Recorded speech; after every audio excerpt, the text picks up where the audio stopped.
I like the part where he was just like, oh yeah, I really read it. That's how it was great, He loved that. People who acknowledge him for those he spoke. You know, everything was coming from. I used to like, whenever I would bring him, whenever he would come to my parties, hello, Mr. Riley. Whenever your son would come to my party, I would always introduce him by saying, ladies and gentlemen, here is an author.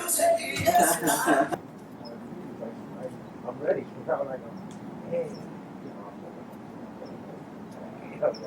It's like a kid behind his wall, right? The son. He used to stay. It wasn't like a, like a water glass. The view, God. Got any stress, just go stand out on the edge of that thing and look out for about 10 minutes. It's gone.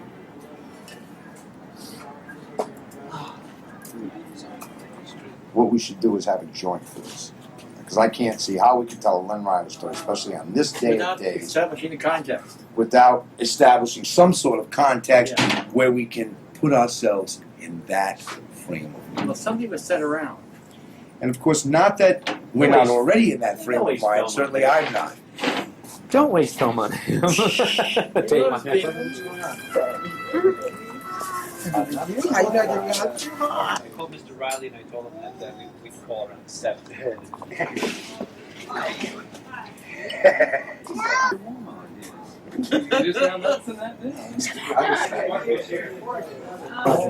Say hi to Len. Say hi to everybody in New York, because that's just getting his tape. Yes. Yes, maybe. This is my new friend. He's one way or another a distant relative of Len's one way or another. Say hi. An extension of history. Say hi, boo. He's nice. This is actually Vinetta's. My grandson. Yes, my 2-year-old grandson. That's right, looking just like me.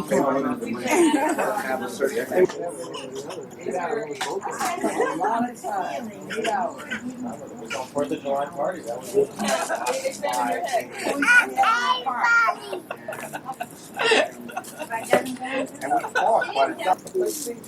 You're not thanking me. You're out there on the freeway. They are. It's not as easy as it. I know. It's not as easy as it sounds. My name, the whole legacy. Meeting Len was definitely a memorable moment. When you met him, you knew that the warmth that he projected was part of the charm of his life and made you feel comfortable. I mean, he was just one hell of a great guy. They're fighting. You guys can't fight? Man, now that's remarkable because right after the earthquake hit, I read an article where people were moving out of California and into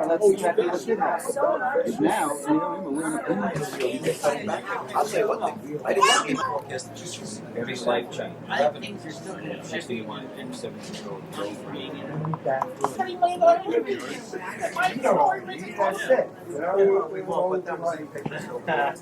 The distribution fee can go anywhere from 23%, and then you really I guarantee that Rick is going to end up pushing her out.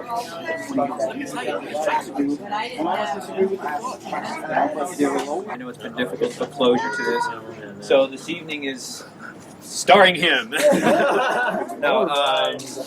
Some of the music that I'm going to be playing a little bit is all stuff that either was Len's favorite material or material he turned me on to or material he had destined eventually one day for Harlem when it becomes a movie. So we're playing a lot of fun stuff near some. It's going to be a little tear-jerking in a little while. But what I'd like to do is we're going to send this camera around to each and every person here. And I'd like everybody to just tell the camera who they are and what their relationship is with Len. And if you'd like to tell a fun little story or a memory you'd like to share, because this is going to Mr. Riley in New York, who would really very much like to be here tonight. And he's with us in spirit. And in about a half an hour or so when we finish this, we're going to call Mr. Riley, put him on the speakerphone, and I'm going to tell him that we all have a little message we'd like to send him. And what I'd like us to do is all in unison sing for He's a Jolly Good Fellow to Len. Then we'll make a big round of applause. I got a couple of songs that'll, probably break out the hankies. And then let's party. Okay? And maybe we'll have a moment of silence later as well when the sun sets. Okay, so I'm going to send Rob here around with the camera, and I'd like everybody to introduce themselves to Mr. Riley. You know who I am, Bill. He told me to call him Bill 20 minutes ago on the phone. He goes, "Stop calling me Mr. Riley." So, hi, Bill. Anyway, start with the ladies and we'll move on. Hi, I'm Kathy Stearet. I'm the cameraman's wife. My fondest memories of Len are every time I would always come over to Chip's parties, I could meet Len and sit down and talk to him, and 6 months would go by and I would come back to Chip's parties and he knew my name right off the bat, knew exactly every single conversation that we had had. He was just a wonderful person to talk to, and he'll be greatly missed. Hi, I'm Dick Kline. You already have my comments from before. And I'm just looking over and I see Len sitting there in his wheelchair just ordering seconds on his plate. He always wanted an extra dessert. Going back to Chips, that's the reminder right now. Hi, I'm Steven Dane. I'm an art director and an old friend of Len's. And my favorite memory is when he ran down over dinner one night in Culver City near the old MGM. An Eddie Murphy story. It was perfect. I don't even know if Eddie Murphy ever heard it, but he should have. It was just great. Thanks a lot. Hi, my name is Lisa Williams. I'm Len's friend and African history consultant. He was going to tell me, he was going to have me work on some Swahili words for one of his either books or movies or something like that. And so that's where we pretty much are. I'm Vinetta's daughter. And Here we go. Well, you came to me a little while ago and you asked me to give you my favorite Len story. And I told you I didn't know Len, but I'm going to retract that statement. I guess I did know Len a bit, not personally, but through Jody. Jody tells me that Len has been a second father to her. She could go to Len and ask him things, not exclusive of her dad, but in addition to her dad, to get different perspectives. She would tell me interactions that they've had and so forth. And based on what I've heard from her and what I've heard from everyone here tonight, Len was a great guy. And it's prompted me, even though I rant and rave and talk about how busy I am, I'm going to read Len's book to get some better insights on the person who Len is. And he's a good man. I say is a good man because his spirit is still here. Yes, ma'am. Okay. Mr. Riley, my name is Maureen Cotter. This is my friend Robin Wilson. And we live together in Venice. And we just adore your son. He's brought so much pleasure to me in the 8 years I've known the man. I think the thing that stands out most is his wonderful charm. He charmed the pants off of me from the minute I saw that twinkle in his eye and that smile. And I'm sure you had something to do with that. It's been a wonderful journey with him. I was the lucky one, Robin and I, to be his last Saturday night date. I had worked for 6 weeks making a photo album for him, which hopefully I can get to the East Coast for you to see. And the last night that he was alive, Robin and I visited the hospital. And I want to tell you, he was very happy. He was not in pain. He looked at the album in the bed. The nurses. He knew everybody in the album, and I mean, the nurses are going like, "I knew you were somebody famous." I mean, God, it was just a trip. I mean, he was so there. I mean, I was joking with him, like, you better act sicker, otherwise you won't be able to, stay in the bed here, because the people, the nurses looked sicker than he did, and he, cracked up. It was weird. But he was in a great mood that Saturday night. I want you to know that his spirits were high. He was joking about getting out on Monday and starting his next book. I'm glad that he still had his hope alive and his dream to write one more book. I'm sure someday, somehow, that book would get written.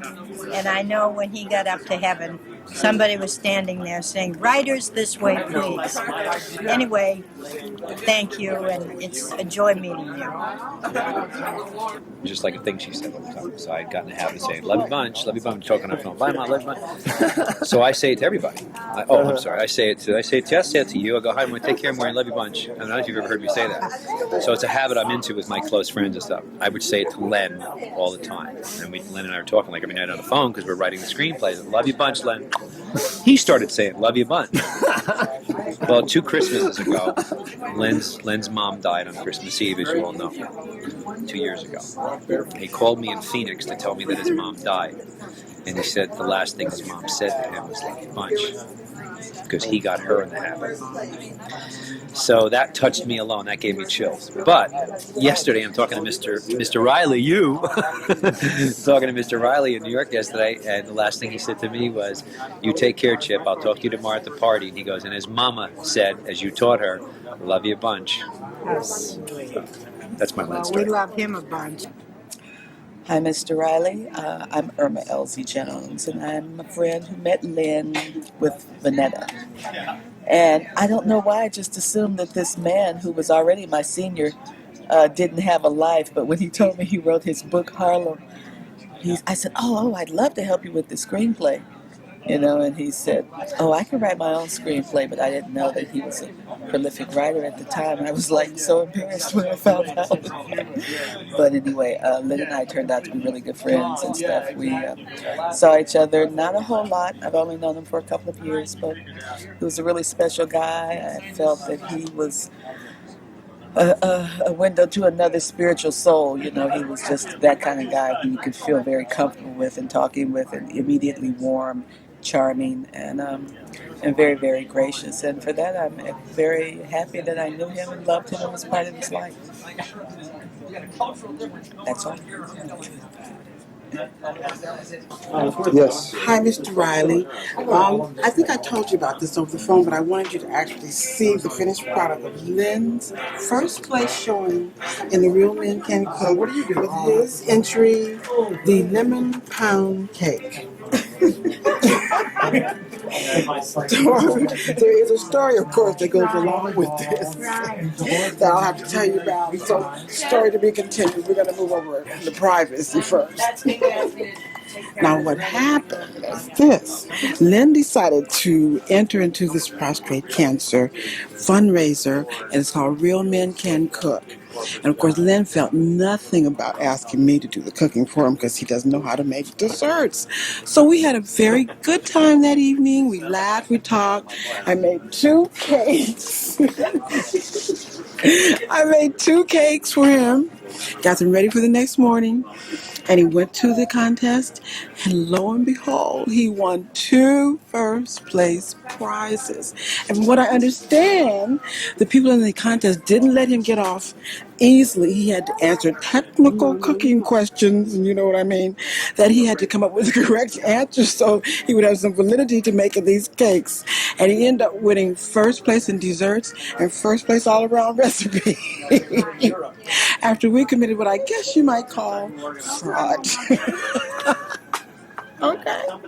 So we're going to really have a special gift when we eat some of this cake tonight that will go down in infamy. By the way, Mr. Riley, you notice everybody else just gives their little story. They don't give a shit about their background, but Vinetta's got to stand in front of the pool. Well, of course. We must have background. Oh, I gotta tell Mr. Riley this joke, and you haven't heard this either. Okay. Mr. Riley, this is a joke that, you know how your son would get the giggles with jokes a lot? You get into that and you just go crazy? Well, at my last party on July 4th when Len was here, I had this joke that I had heard Billy Crystal, the comedian, tell on television.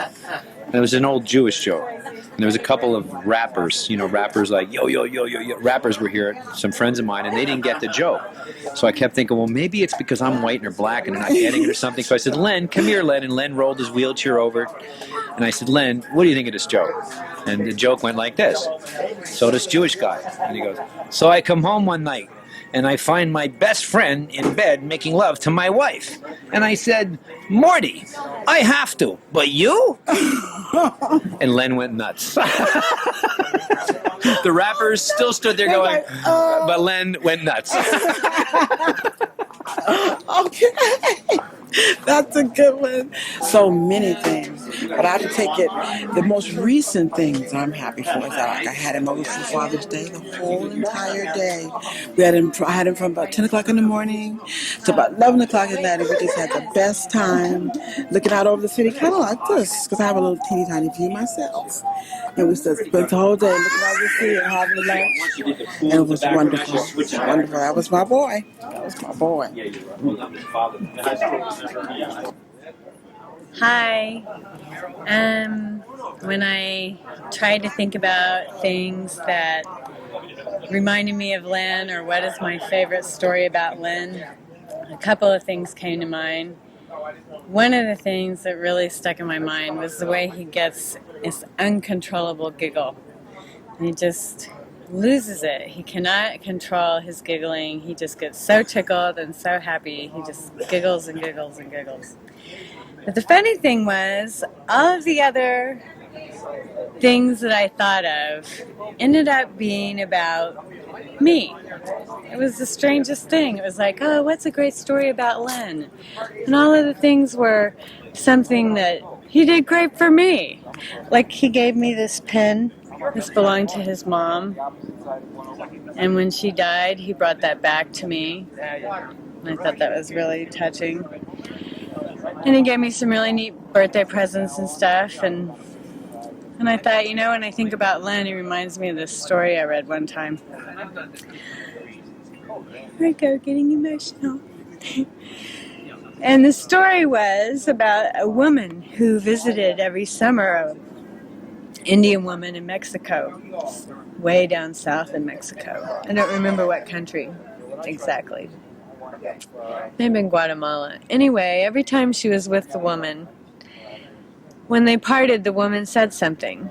And she didn't speak the language. It wasn't exactly Spanish. It was more of a tribal dialect of where the woman lived.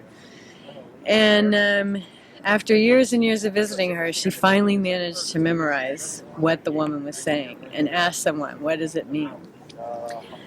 And what she said was, I don't know why this makes me so emotional. Anyway, what she said was, thank you for coming to visit me.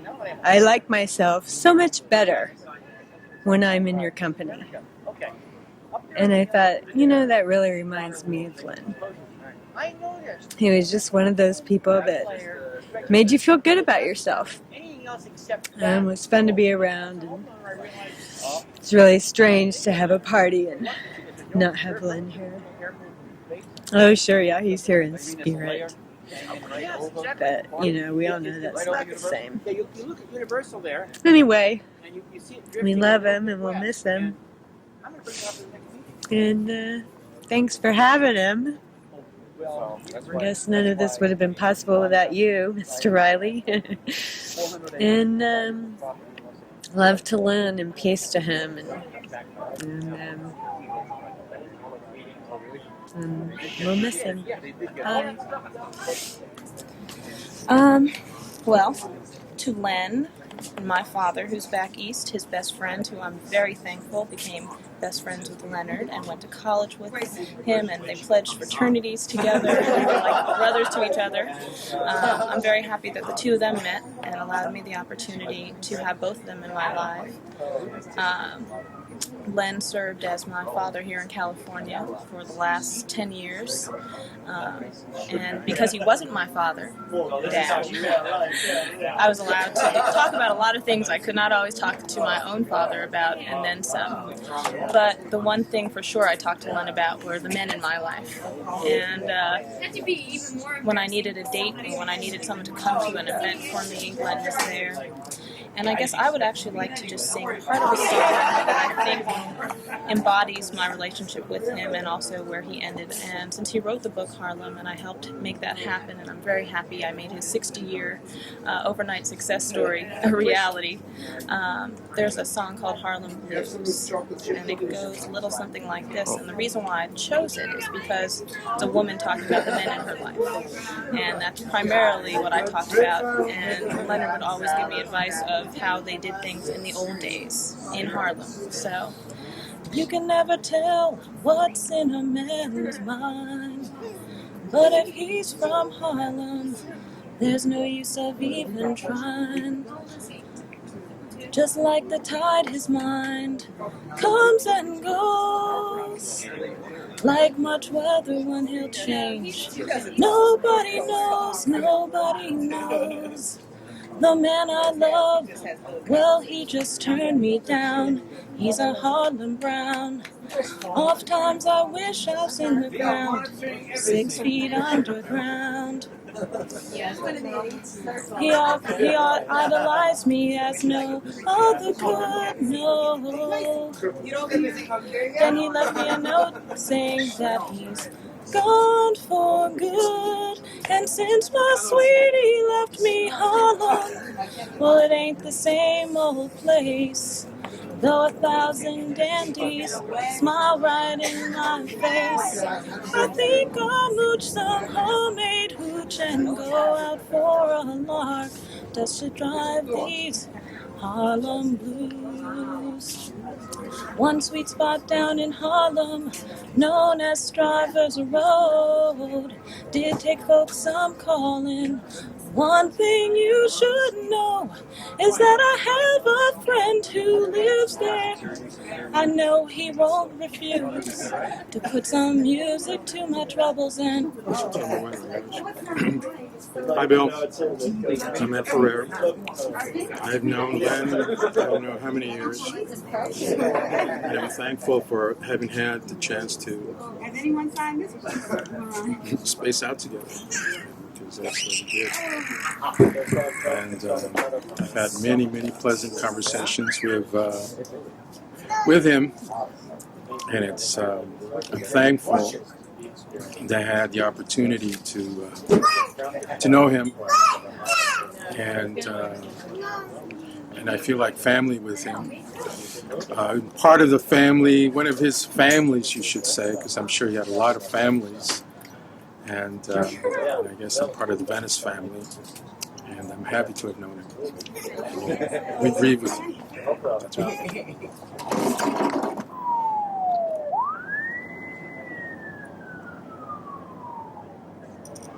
Okay, ready? Ready. Yeah. So this is, I guess, to Len's family, and my name is Mark, and I haven't known Len that long, maybe a couple, 2 or 3 years. I met through Chip, and I was very impressed by Len's honesty and his sincerity and his strength. And I think there's very few people I've met, especially in this town, who can fulfill their dreams in the way that Len did. And I think that was a big part of his life, and it was a big part of his support. And hopefully we all get a chance at one point to do what he's had the chance to do. And I wish all his family the best. And always think of Len. In fact, I do think of Len regularly, constantly, and I probably will for the rest of my life. And I hope everybody is good and well. Thank you. Tell me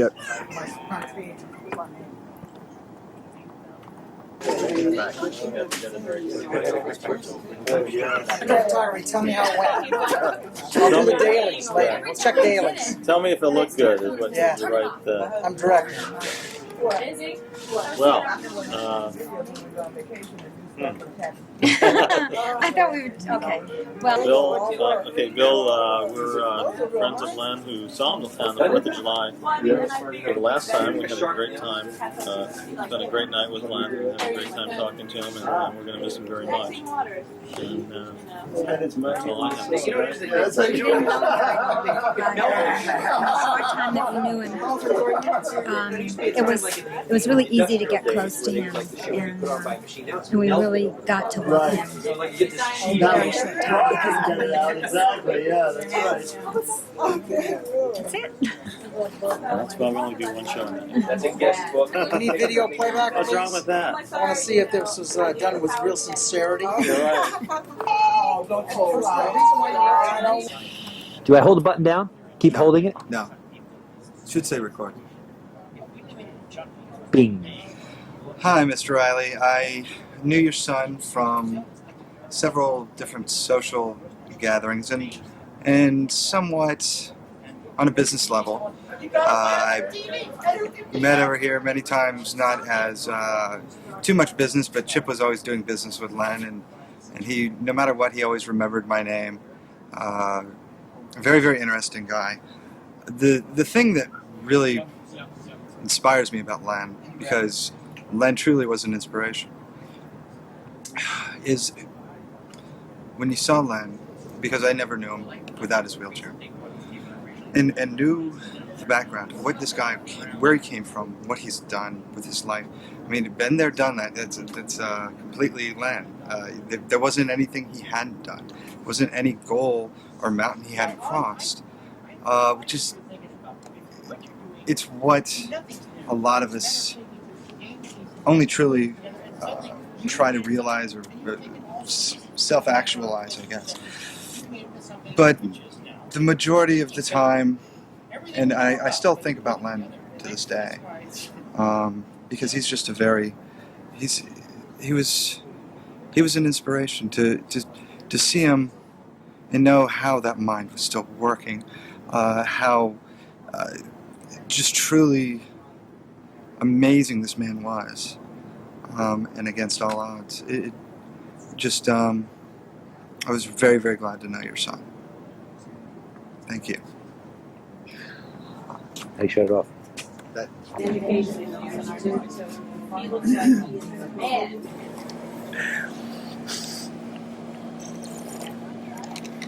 Len was one of the coolest cats. I spent a lot of time with Len. I've known Len near 10 years. I spent a lot of time with him without y'all. Like this, talking about life, girls, art, writing. He's a great writer. He was my friend. I can say that he was one of the cool cats that I knew in my life. I miss him.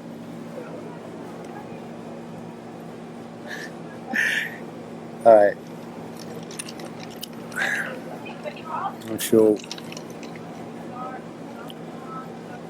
feel like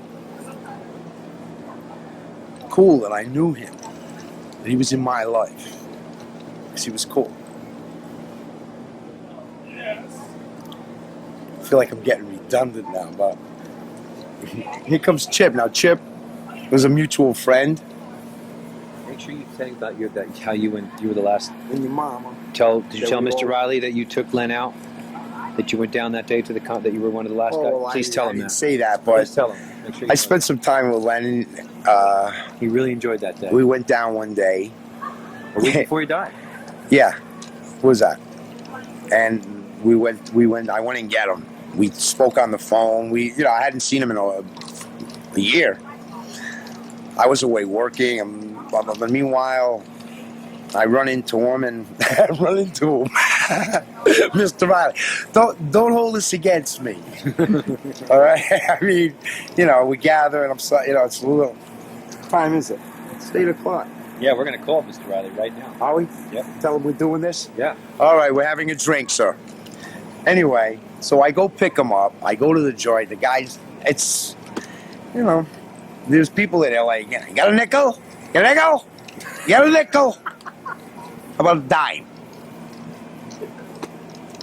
So we go, and the ramp is like this. It's like on a 45-degree angle. We take the chair down, and we put it in the back of the car, the convertible. And we drive down the beach, down to the docks, Marina Del Rey.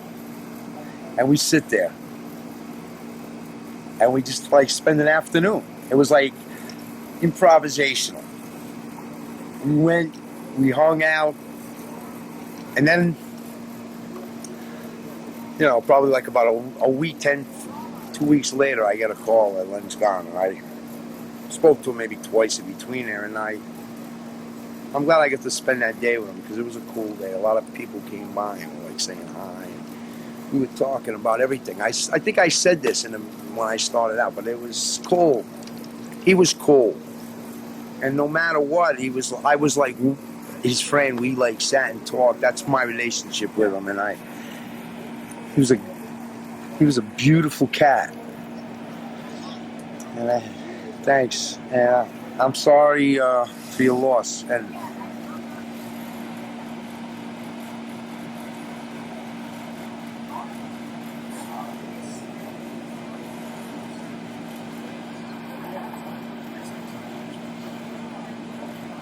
Venice. Being like over inmate, I just want to have a little, cultural twist, like a little mud cloth. I mean, I know some people that have those jobs. They try to secret across. Unfortunately, I was cut off before. I don't know if it was because of my voice, but I'm going to try to do a take 2. And this is Harlem Blues, and it's for you, Len. You can never tell what's in a man's mind, but if he's from Harlem, there's no use of even trying. Just like the tide, his mind comes and goes. Like much weather, when he'll change. Nobody knows, nobody knows. The man I love, well, he just turned me down. He's a Harlem Brown. Oft times I wish I was in this ground, 6 feet underground. He idolized me as no other could, no, no. Then he left me a note saying that he's gone for good. But since my sweetie left me Harlem, it ain't the same old place. Though 1,000 dandies smile right in my face, I think I'll booch some homemade hooch and go out for a lark, just to drive up these Harlem blues. One sweet spot up in Harlem, known as Driver's Road, did take folks some calling. One thing you should know is that I have a friend who lives there.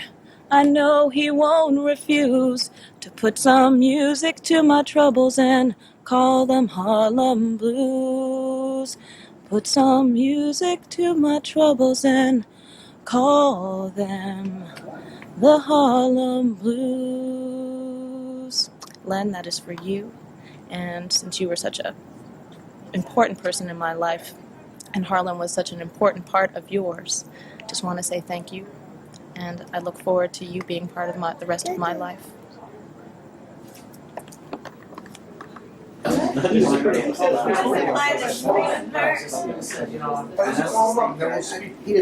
Okay, listen, everybody. Guys, everybody. Yo. Mark. We out of work. Come on, we got to call this guy. It's really late back in Harlem. Can we get everybody over here? Because what we're going to do is we're going to sing for He's a Jolly Good Fellow to Len. To Mr. Riley. So if anybody doesn't know the lyrics, it's pretty simple. For He's a Jolly Good Fellow, He's a Jolly Good, which nobody can deny. And then after we sing for He's a Jolly Good Fellow, I just want everybody to just break out into a big round of applause for Len. And let's just applaud his life. Beautiful. Okay? Just count down. 1, 2, 3, 4. He's a Jolly. Okay? Hi, Mom. Okay, so be quiet now. Everybody be quiet. Okay.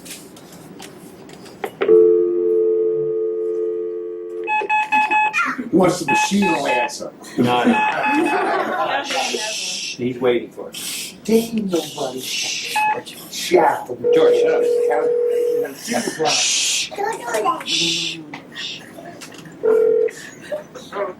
Mr. Riley? Yes, it is. Or I'm sorry, you told me to call you Bill. That's all right. Billy. This is Chip Miller. How you doing? Okay, now can you hear us okay?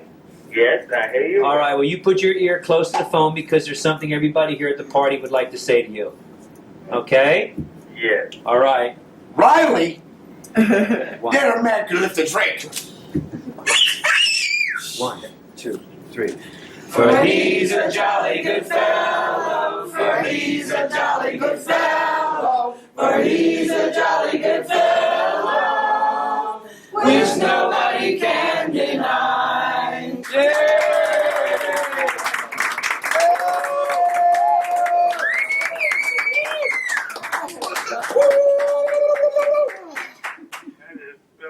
own, man. And that's without rehearsal. Okay. But we've been listening to your tape all evening, so it hasn't been as bad as this song was. We'll all be sending you a manuscript for Harlem. See if you go through it. We're all going to write a book called Harlem now. We were so inspired tonight. So we'll give you some reading matter. All right, there's a little song we'd like to play for you, Mr. Riley. Yes.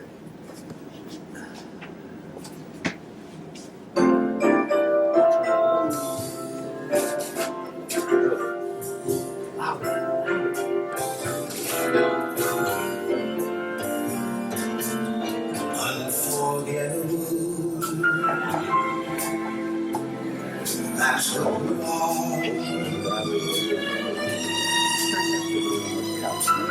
Unforgettable. Sound. So near and far.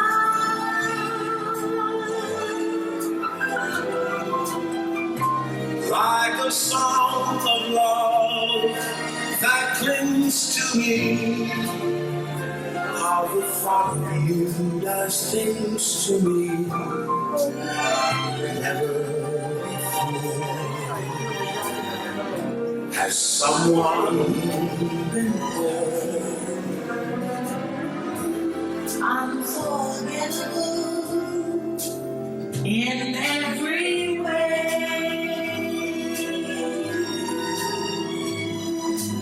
And forevermore. And forevermore. That's how you stay. That's how you stay.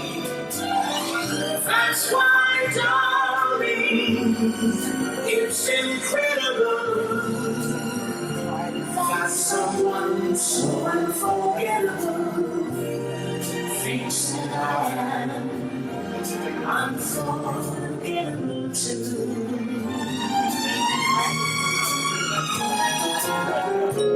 Still there, Mr. Riley? That is beautiful, Chip. I love that song. Well, that's my Nat King Cole impersonation. Anyway, Mr. Riley, we love you. We're all with you in spirit. Everybody is, Len is here at the party. Yes, and we send you lots of love. And I'll be talking to you real soon, so you get some sleep now. I think that you guys are beautiful. Oh, thank you, sir. Thank you for having such an incredible son. Yes. Yeah. Thank- Well, you're pretty beautiful too, Mr. Riley. Yeah. Bill. Anyway, sir, you have a good night's sleep. Thank you for participating tonight. It was very special for us, and we love you, and we love your son, and we'll talk to you real soon. All right. And I look forward to you receiving all the little gifts that we're going to send you from the party. I think you'll really enjoy it. Very, very well, Chip. And you were here for me. Good night, sir. Good night. Have a good Night. Thank you, everybody.